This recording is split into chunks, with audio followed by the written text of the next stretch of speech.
Hey y'all, what's up? It's your boy Evan. Welcome to the Cartoon Block. And today I'm going to show you my process for loosely sketching Spider-Man using pencils, inks, and we're going to put some watercolor on it. So this is a process that I'm still new to trying to learn and really kind of create, some cool artwork with. So if you're new to watercolors, then come join me on this journey as we both learn together.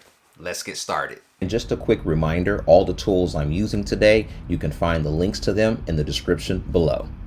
So starting out, I first want to pull some reference. So I have this Spider-Man head sculpture here that I found online, and it's of a Spider-Man head bust. I think that these are really cool because you can see how the photographer lit the figure. He has like 2 to 3 different light sources on him. But right now at this pencil stage, I'm just looking at getting the head form correct. Like looking at where the eye line is. So Spider-Man's kind of looking up. So I want to make sure I have his chin up, the eyes up, and just looking at the general center line on the face, like the very long vertical center line on his head. And this is just a loose sketch. I'm not trying to draw it identical to the photo reference. And you never want to draw things exactly like the photo reference. So now I can switch to my pen and start fleshing out what lines I definitely want to keep or see in the final line art. I won't even keep all of these, lines in with the pencil. So I will go ahead and erase once I get to that stage. So right now I just want to focus on which lines are going to be the heaviest, where like shadows are going to be at. So wherever the shadows are going to be mainly on the form, that's where I want the thickest ink lines to be on his head. So as you can see, I'm not even trying to like ink fully, fully thick connected lines on him. Even for his webbing, I just want to be very loose and more organic. I want this to be a loose sketch, nothing super tight. We do see tight artwork in like animation and certain comic books, but I think there's something to be said about doing things very loose in a more organic way. And I think you'll get a lot more expression and creativity when you're doing things that are loose. So here I'm going to go ahead and start erasing all my pencil lines and prep my watercolors. So now I'm going to be getting some of my cadmium red. So I just wet the brush and just pick up some of the cadmium red.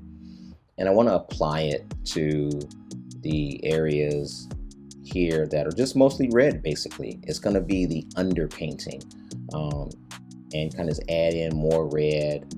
And the brush that I'm using is like a size 6, I believe, or a size 5. Oh no, it's a size 5. So it's a round brush, and just adding in more red in the spots that are just mainly red on his face. I don't want to paint the entire mask red, because as you can see, he has like a lighter whitish or bluish light on him, and I'm keeping that far side, his right side, my left, I'm keeping that side kind of blank and just filling in the red. And that's the cool thing about watercolors, is that you can add in thin layers or put down a thicker coat, and just have fun with it. And then the back side of his head is going to be more of a yellow. So here I'm going to be grabbing the cadmium yellow and mixing that, next with the red to kind of make this orangish kind of hue. And that's on the very outskirts on the edge of that red. And next I want to go ahead and add some more of that orangey, color on the outskirts of the red.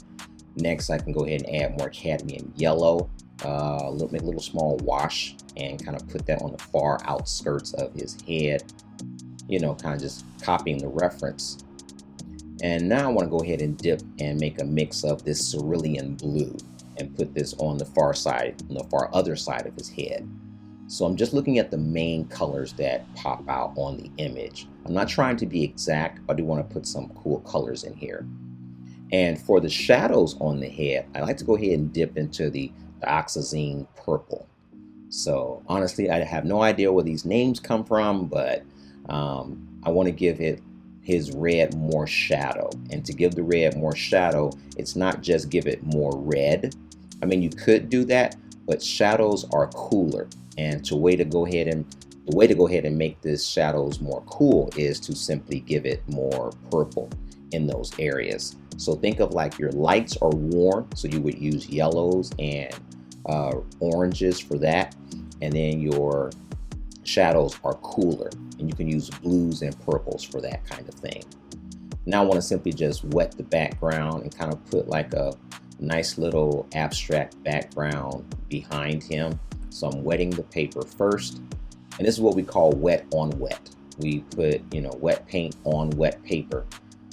Whereas before, I was just putting, wet on dry. So I was putting wet paint on dry paper to paint Spidey.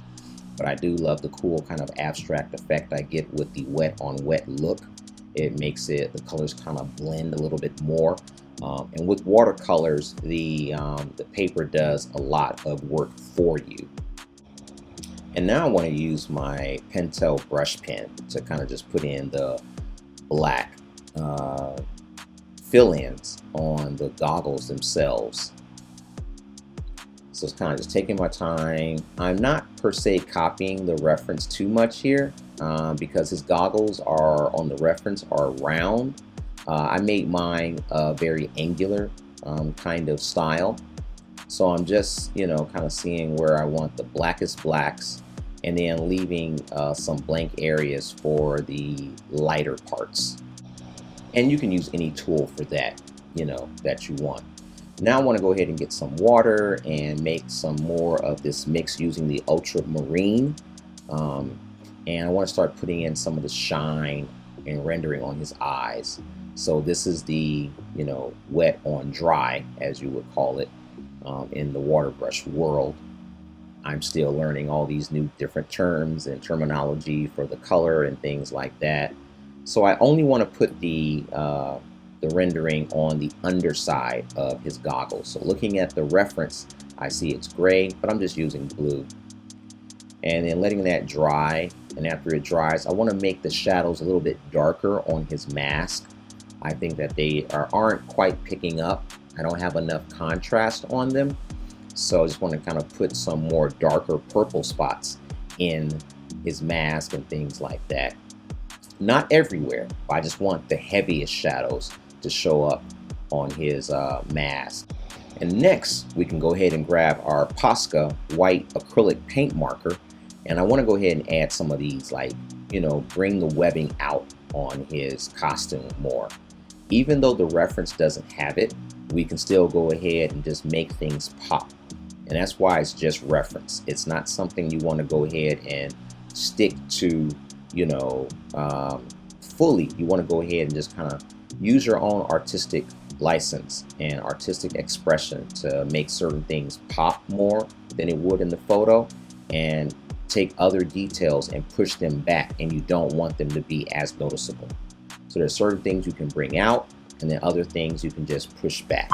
And before we hop out of here, be sure to go ahead and hit that like button, and most definitely subscribe. And there you have it. That is Spider-Man done with watercolors. Thanks for watching. And for all my patrons, you can download the high-res version of this drawing and see my full real-time process video over on Patreon right now. When you join my Patreon, you get weekly access to my real-time process videos, high-res digital downloads of my drawings, and a monthly live drawing tutorial. So click the link in the description right now.